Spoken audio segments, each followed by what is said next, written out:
Welcome back for another update on my schooling. This is week 3 of spring semester. This week was a fun one. We did some fun exercises and things in this week. So, in my my critical thinking class, the 4990 class, we talked about Adam and Eve and a little bit more about their story and coming together and discussing things. And it was interesting because I never thought about this. The word Adam, when you get back to the Hebrew, means human. So in a way, when the creation period is going on, he's called human until Eve is created. Then we get more of a gender starting to come about with Adam being male and Eve being female, and so then we start to get more like his, her. So these kinds of ideas start to show up. So just an interesting thought. I'd never really occurred to me to think about that, but just interesting. Now, what was cool this week is that story of Adam and Eve actually showed up in my interfaith class on mediations and things because of this idea that the idea of blame that happens. Adam, and when if you think about it, when the whole Garden of Eden thing happened, Satan came in and tempted them, and they fell, and to be kicked out of the garden and do all that stuff. We're gonna get more into this next week. Is getting more into the early creation stuff, and we talked a little bit about some of the early creation stuff today or this week because there's the two versions of it. But let me get back to the interfaith class. So it was kind of cool.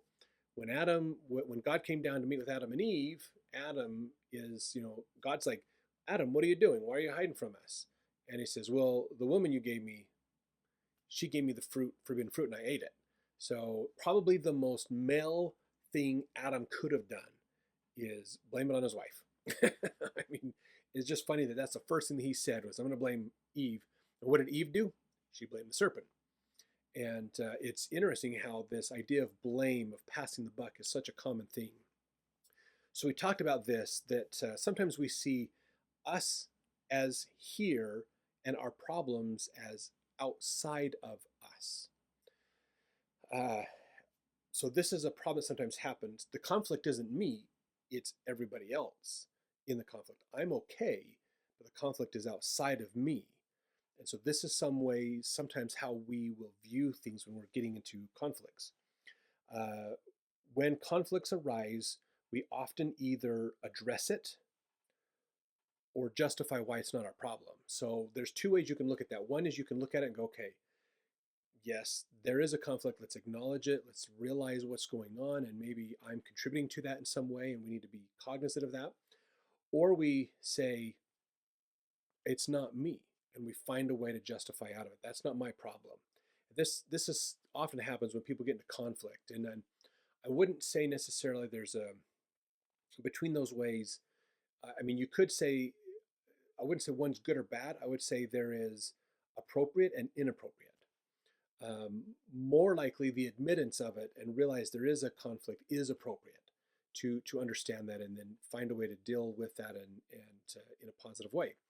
Avoiding the conflict by justifying why it's somebody else's problem, not yours, oftentimes is happening because you have issues, and your issues are preventing you from understanding and realizing what's going on. Sometimes in life, there are people that irritate us, and we have no idea why they irritate us. They just do. It's just this weird thing that for some odd reason, they irritate us. When that happens to you, make sure you're paying attention to what it is that irritates you about them. Because if you take the time to be very honest with yourself, you will most likely find that is you. And sometimes this happens, like our significant other can point this out. Like we'll be like, oh, that person, man, they just drive me nuts because da da da da da. And your significant other's like, really? Yeah, you drive the rest of us nuts for the same reason. Sometimes in our subconscious brain, our subconscious mind will basically reflect onto others what is the thing we need to work with the most.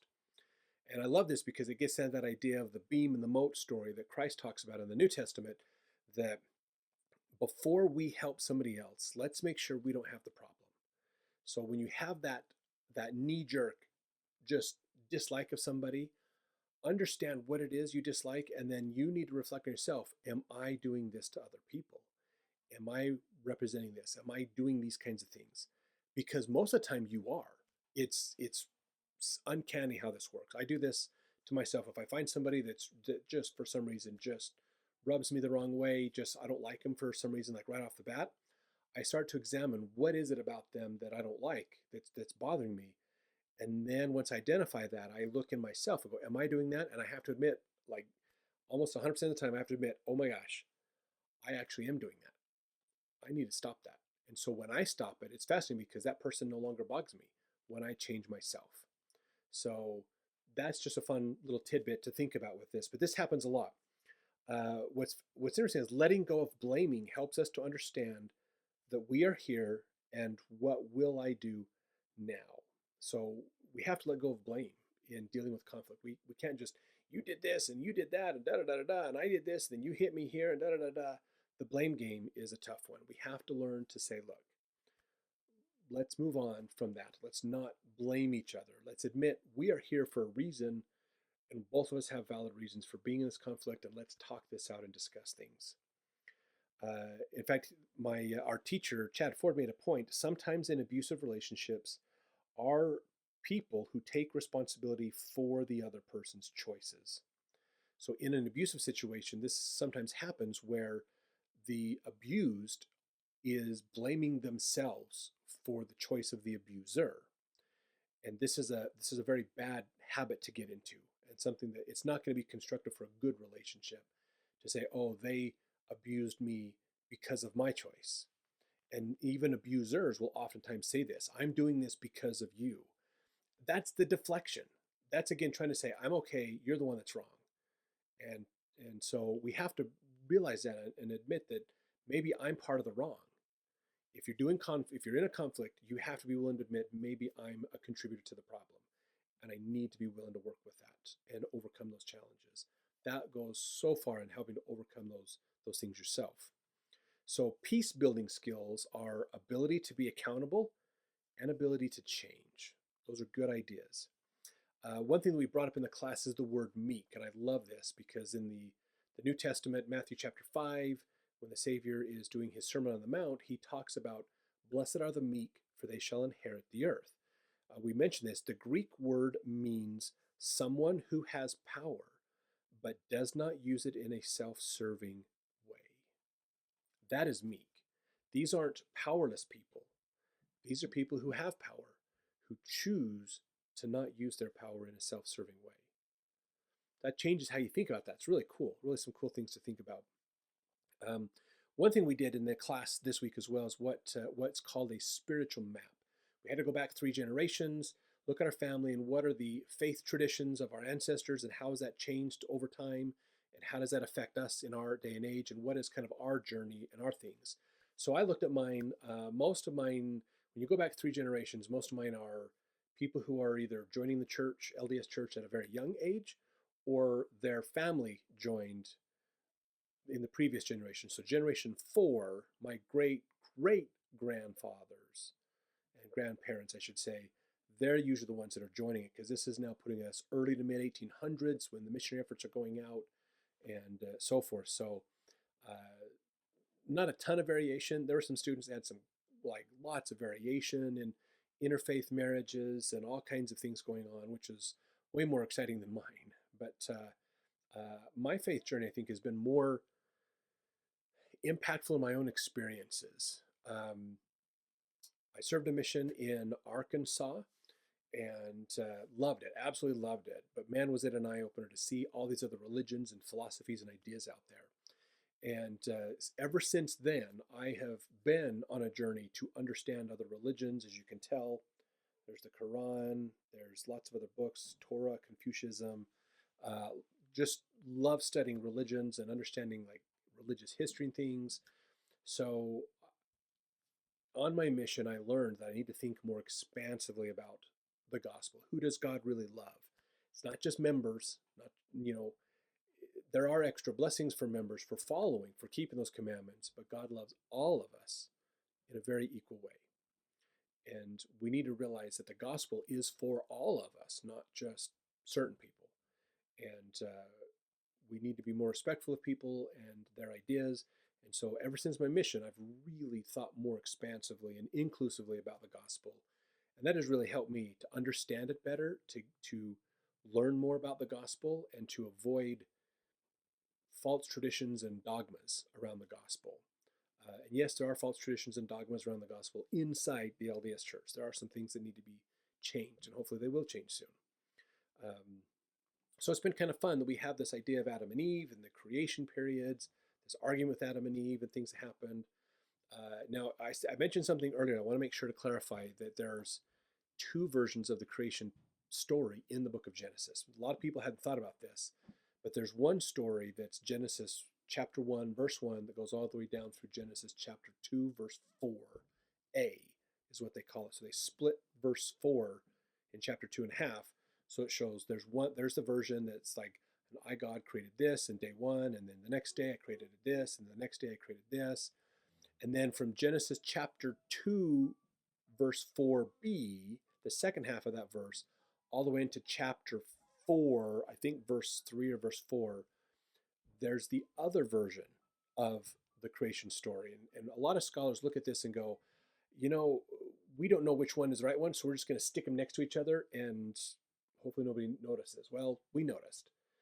So the fun is we get to look at these and compare these different stories together. So the first one, the beginning one, is what we call the priestly version. It comes from a more priestly perspective, which came about predominantly, from scholars believe, uh, during during the Second Temple period. If you know your history, it was after the Babylonian conquest, and that era, that kind of time frame is where that comes from.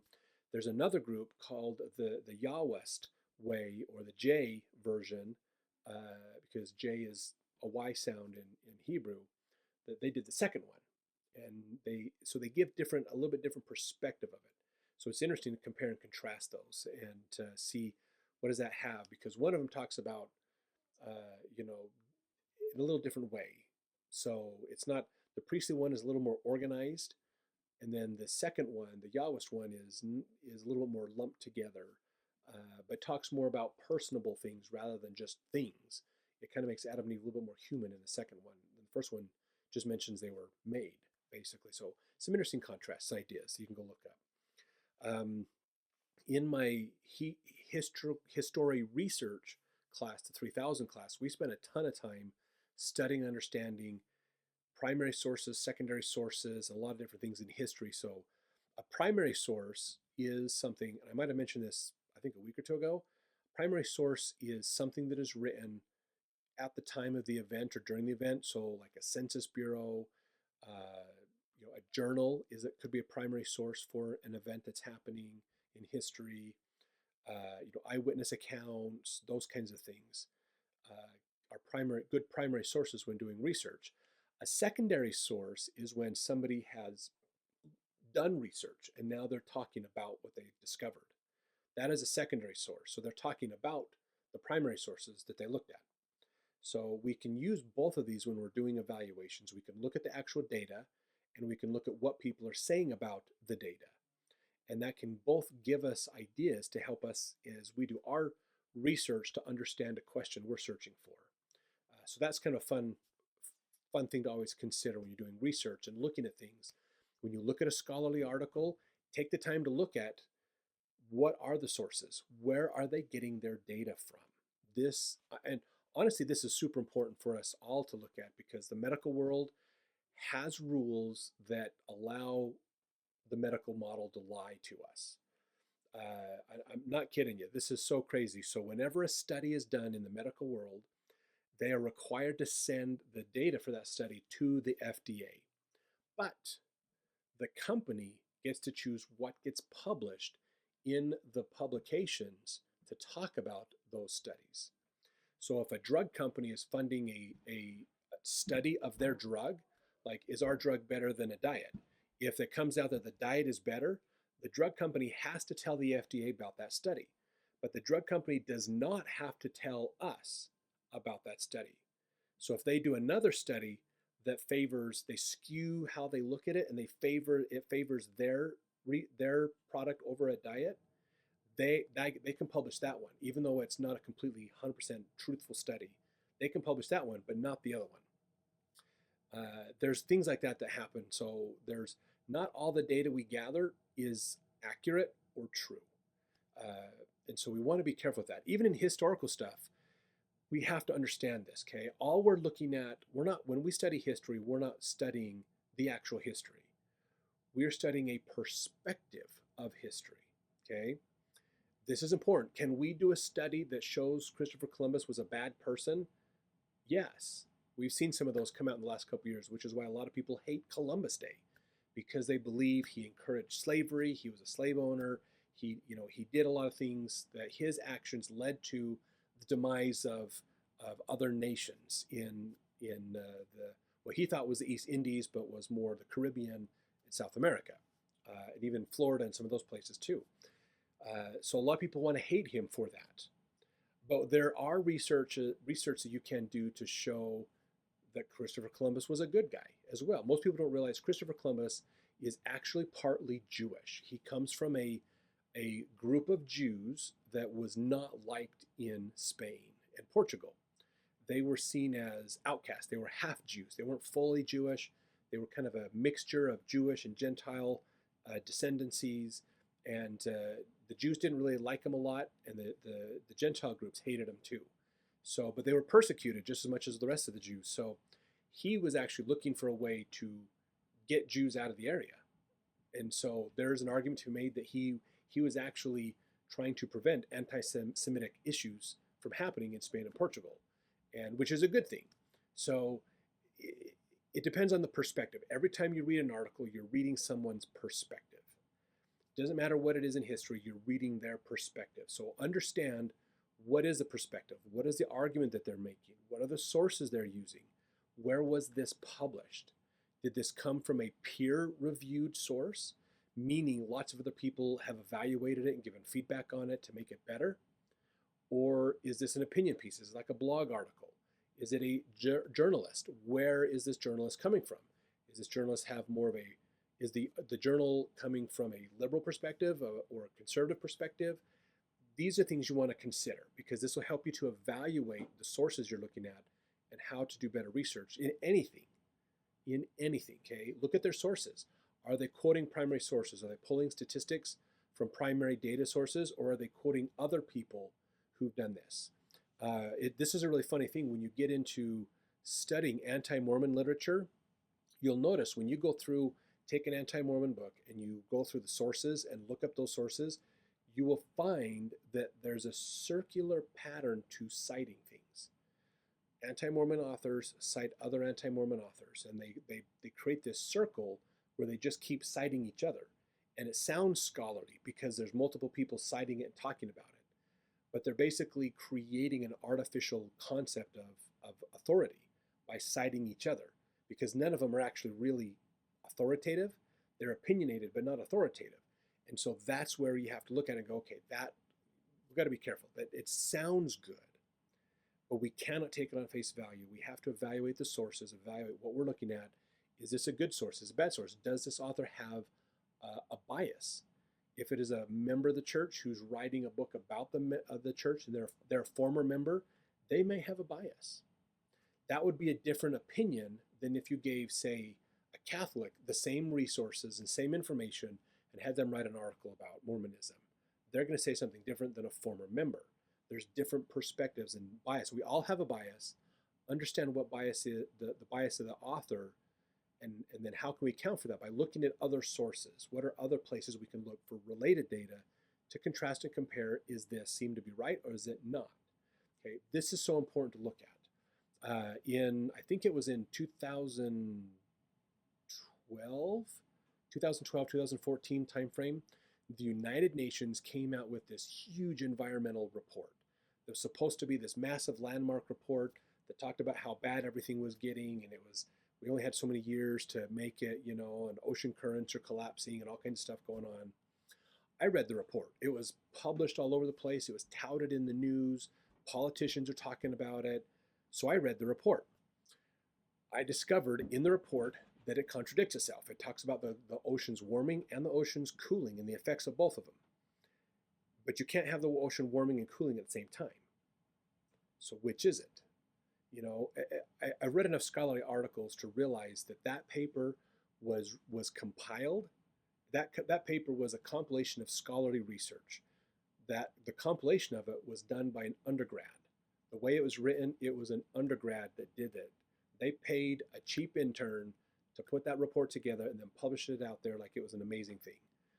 It wasn't. It was terrible. That's why we haven't heard about it since then, because it was proven wrong, and all the people that knew the research went through it and said, nope, you're wrong here, here, here, and here, and blasted it.